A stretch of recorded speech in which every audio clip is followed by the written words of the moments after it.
Feel very honored, ma'am.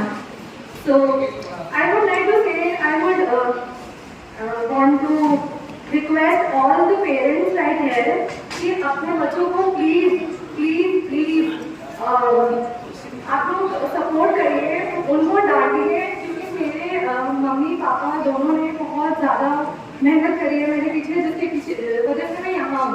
अगर मेरे पापा मुझे डांटते नहीं, मेरी मम्मी मुझे सिखाती नहीं, तो मैं यहाँ नहीं होती।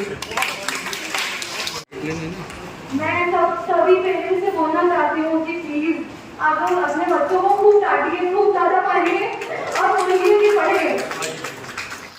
शिक्षा जो है वो हमारी पर्सनालिटी, हमारी सोसाइटी, हमारी जनरेशन, इवन नेशन, हर किसी को बदलती है, एक नया रूप लेके आती है जिसमें हम अपने आप को आगे देख सकते हैं। तो आप सभी से मैं यही चाहूंगा कि शिक्षक बने, संगठित रहे एंड आगे लोगों को प्रेरित करते रहे इस बात के लिए। Thank you so much.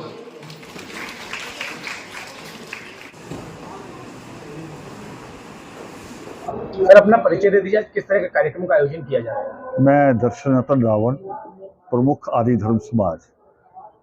आज का जो हमारा आयोजन है, आज एक तो ऐतिहासिक दिन है 24 सितंबर 1932 में बाबा साहब अम्बेडकर ने हमें इंसानी अधिकार लेकर दिए थे कि हम भी बराबरी में आ सके।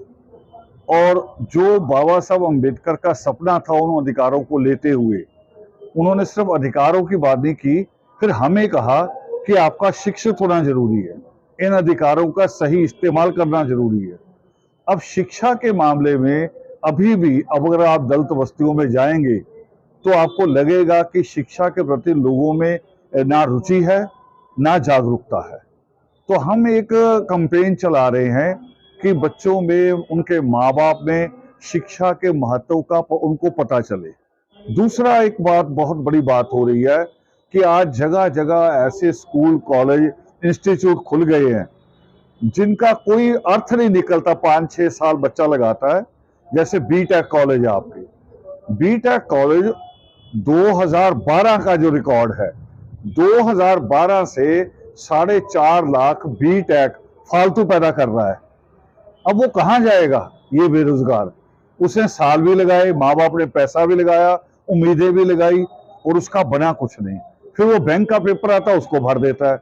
बनना उसे इंजीनियर है, वो क्लर्क बन के बैठता है। तो हम इस एजुकेशन सेमिनार में ये गाइड भी करते हैं कि आपको कौन सी स्ट्रीम चुननी है, कौन सा सब्जेक्ट चुनना है जो आगे चल के नौकरी में बदल सके, जो दूसरे बच्चों में निराशा पैदा ना करे, क्योंकि निराशा भी पैदा होती। वो करे 10 लोग ऐसे घूम रहे हैं पढ़ लिख के, फिर शिक्षा का क्या फायदा। तो उसके लिए ये हमारा शिक्षा सेमिनार है, और जिसको हमने आज एक नया नाम दिया है, जोहार शिक्षा सेमिनार। जोहार का अर्थ होता है कि जहां आप ईश्वर को मानो, वहां उस ईश्वर की बनाई हुई दुनिया को भी मानो। मगर आज उल्ट हो रहा है, हम ईश्वर को तो बहुत मान रहे हैं मगर उसकी दुनिया को नहीं मान रहे। पेड़ भी काट रहे हैं, नदियों को खराब कर रहे हैं, जानवरों को मार रहे हैं, एनवायरमेंट खराब कर रहे हैं। तो जब ये खराब हो जाएगा तो हम कहाँ बचेंगे? तो हम उस नाम से जो जय के नारा आदिवासियों में दिया जाता है, जय जोहार का, और उसका अर्थ ये होता है कि ये कुदरत की भी जीत हो, ये नेचर, प्रकृति भी बची रहे। तो उसी नाम से हम शिक्षा सेमिनार का। तो आपका ये मानना दलित बस्ती में सिर्फ वाल्मीकि समाज के लिए किया जा रहा है या अन्य लोग जो हैं उनके लिए भी ये अवसर है? नहीं, बिल्कुल नहीं, ऐसा कुछ नहीं। आपको यहाँ कोई लिखा या कोई रोक टोक हमारी रजिस्ट्रेशन में किसी गेट पे, ऐसा कुछ नहीं है। और केवल दलित नहीं, जब 2014 का सेमिनार हुआ था लखनऊ में, तो फिरोजपुर की एक लड़कियों के कॉलेज से 50 लड़कियां आई थी, जिसमें 48 ब्राह्मण और जाट परिवार की थी, सिर्फ 2 दलित लड़कियां आई थी। तो उन बच्चों से भी हमारा वैसा ही है, क्योंकि जो लड़की हो ना अपने आप में, वो चाहे ब्राह्मण की हो, बनिए की हो, जाट की हो, किसी की भी हो, वो भी एक अपने आप में दलित है, उसको भी अधिकार नहीं है।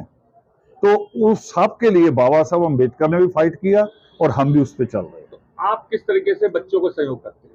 हम उनको अवेकनिंग से, हमारे पास कोई बड़ा पूंजी नहीं है, फिर भी कोशिश वो भी होती है कि अगर कोई बच्चा ऐसा आ जाए। आज यहाँ 2 बच्चे बैठे हैं आप उनको बाहर बुला के ये बात उनसे कर सकते हैं।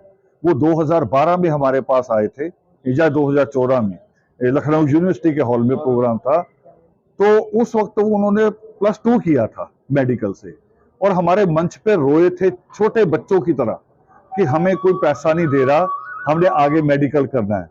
तो हमने आकाश से उनका कोचिंग कराई यही, और फिर उन बच्चों ने भी इतनी इज्जत रखी, इतनी मेहनत की कि उन्होंने जब अपना एंट्रेंस दिया तो एक का रैंक 10 था, एक का 17 था। यहाँ बैठे हैं, एक मंच पे बैठी है बेटी डॉक्टर, एक पहली लाइन में बैठा है, और आज वो पीजी कर रहे हैं, और वो पैसा इस संगठन की देन। तो आपको प्रेरणा कहाँ से मिली? प्रेरणा बाबा साहब अम्बेडकर और सृष्टिकर्ता वाल्मीकि देवान के हाथ की जो कलम है वो प्रेरणा है।